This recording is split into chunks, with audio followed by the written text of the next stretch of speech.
Assalamualaikum warahmatullahi wabarakatuh. Alhamdulillah, segala puji bagi Allah yang maha pengasih dan maha penyayang, yang membalas doa hamba-hambanya apabila kita berdoa dan mengingatnya. Pertama-tama, marilah kita panjatkan puja dan puji kehadirat Allah Subhanahu wa Ta'ala yang mana telah mempertemukan kita di bulan Ramadan tahun ini dengan keadaan sehat walafiat. Tidak lupa sholawat dan salam tercurahkan kepada Nabi Muhammad SAW, keluarganya dan sahabat. Semoga kita semua mendapatkan syafaatnya dan mendapat petunjuk hingga hari kiamat nanti. Pada kesempatan kali ini, perkenankan Woro menyampaikan materi tentang fadilah tawakal atau keutamaan tawakal. Orang yang bertawakal dijamin mendapatkan rasa cukup dari Allah, karena orang yang bertawakal telah menyerahkan diri kepada Allah. Orang yang bertawakal kepada Allah akan mendapatkan perlindungan, pertolongan, dan bahkan anugerah dari Allah. Sebagaimana ditegaskan di dalam surat Al-Anfal ayat 49 yang artinya, barang siapa yang bertawakal kepada Allah, maka sesungguhnya Allah Maha Perkasa lagi Maha Bijaksana. Tetapi sekali lagi, tawakal merupakan perbuatan hati, sehingga tidak bisa diwujudkan dalam bentuk fisik seperti berdiam diri tanpa melakukan suatu ikhtiar lahiriah. Sikap pasrah yang ditunjukkan dengan tidak adanya usaha fisik atau ikhtiar lahiriah tidak bisa disebut sebagai tawakal. Ibarat perang merupakan sikap menyerah sebelum maju ke medan pertempuran. Seperti dalam sebuah hadis yang diriwayatkan Ibnu Hibban,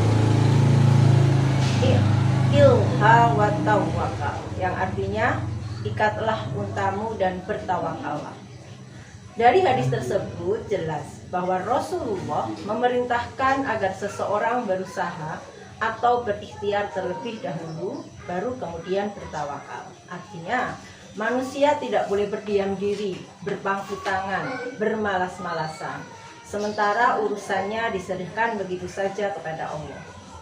Tetapi kalau hadis tersebut dihubungkan dengan surat Ali Imran ayat 159 yang artinya, kemudian apabila kamu telah membulatkan tekad, maka bertawakallah kepada Allah.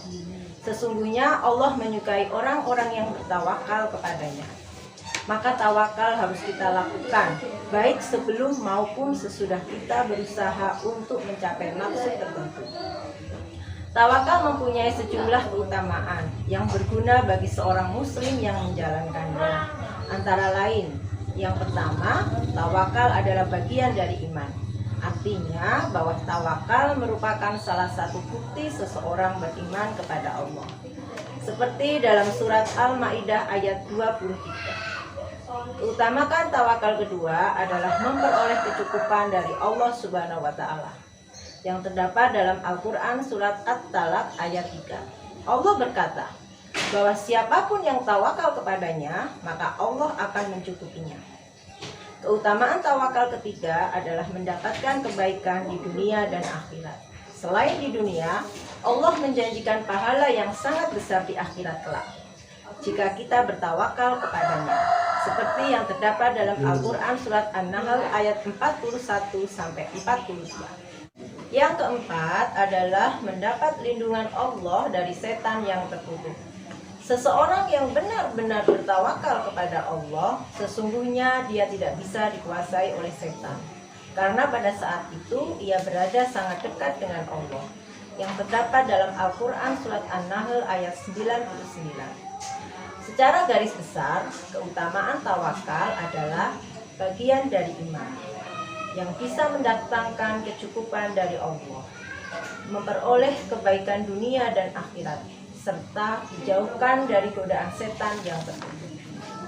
Semoga apa yang Puoro sampaikan dapat membuka kesadaran kita semua, terutama Puoro sendiri, untuk senantiasa bertawakal kepada Allah. Dan semoga kita selalu diberi oleh Allah kemudahan-kemudahan dalam melaksanakan perintah-perintahnya, termasuk dalam masalah tawakal. Amin, amin, ya robbal alamin. Demikian yang dapat saya sampaikan pada kesempatan ini. Semoga dapat bermanfaat bagi kita semua dan dapat kita aplikasikan dalam kehidupan sehari-hari. Lebih dan kurangnya mohon dimaafkan. Wabillahi taufiq wal hidayah. Wassalamualaikum warahmatullahi wabarakatuh.